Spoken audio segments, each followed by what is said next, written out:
O caso Lutero, um padre católico conhecido pelo apelido de Lutero, ganha repercussão mundial após declarações explosivas sobre as crenças da Igreja Católica. Em um discurso ousado, ele confronta abertamente os principais ensinamentos tradicionais e alerta sobre possíveis retaliações dentro da própria instituição. Confira agora, com exclusividade, um trecho desse pronunciamento que está abalando o mundo religioso. Eu sei que terei retaliações, mas tenho que falar a verdade, irmãos. Se depois vocês não me virem mais, saibam que foi o preço da verdade.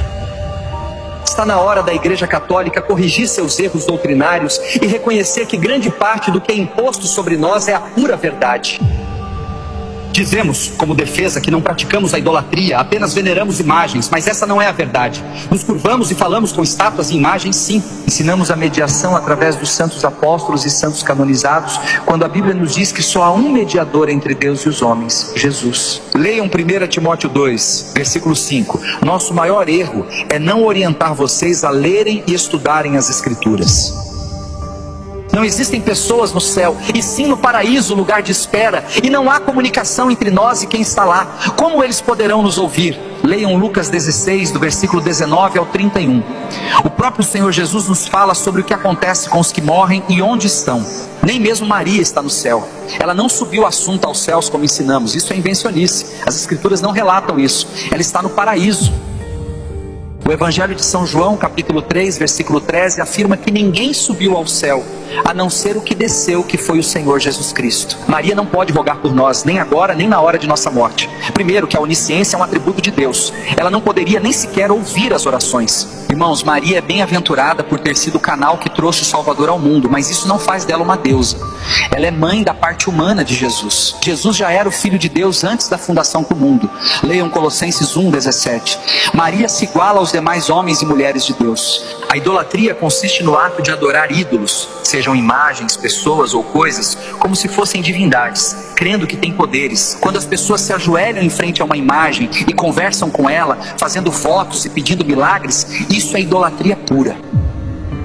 Não farás para ti imagem esculpida, nem figura alguma do que há no céu, nem do que há na terra, nem do que há nas águas. Não te inclinarás a elas, nem as servirás. Esta passagem está no livro de Êxodo, capítulo 20, versículo 4 e 5.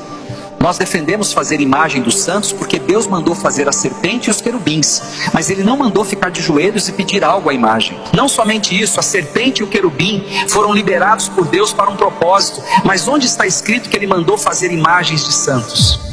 Leiam Atos 10, 26, onde Pedro diz a Cornélio: não se prostre, que eu também sou homem, e explicou que ele não era uma divindade. Em Apocalipse 22, do versículo 8 ao 9, João se prostra diante de um anjo para adorá-lo, e o anjo recusa a adoração e diz para adorar a Deus. Onde está escrito na Bíblia que alguém que morre pode ouvir orações e fazer milagres?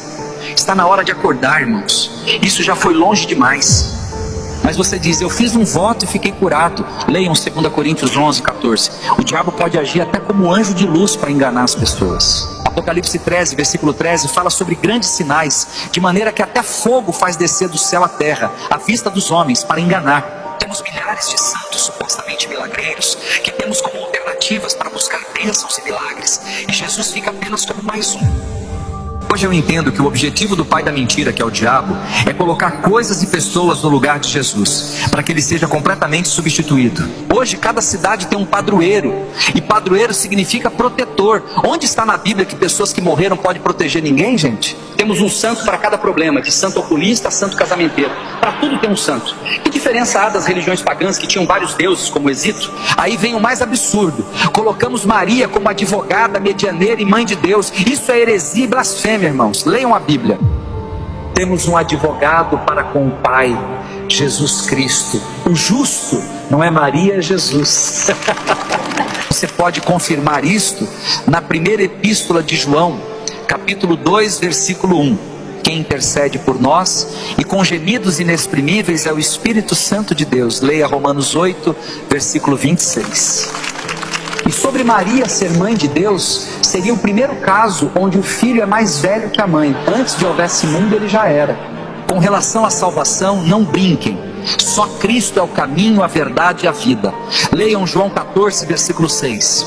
Outra coisa muito importante, não existe uma segunda chance. Depois da morte, segue-se o juízo. Leiam Hebreus 9, 27 e 28. Não existe purgatório segundo as Sagradas Escrituras. Morreu, você vai para o Hades ou para o paraíso.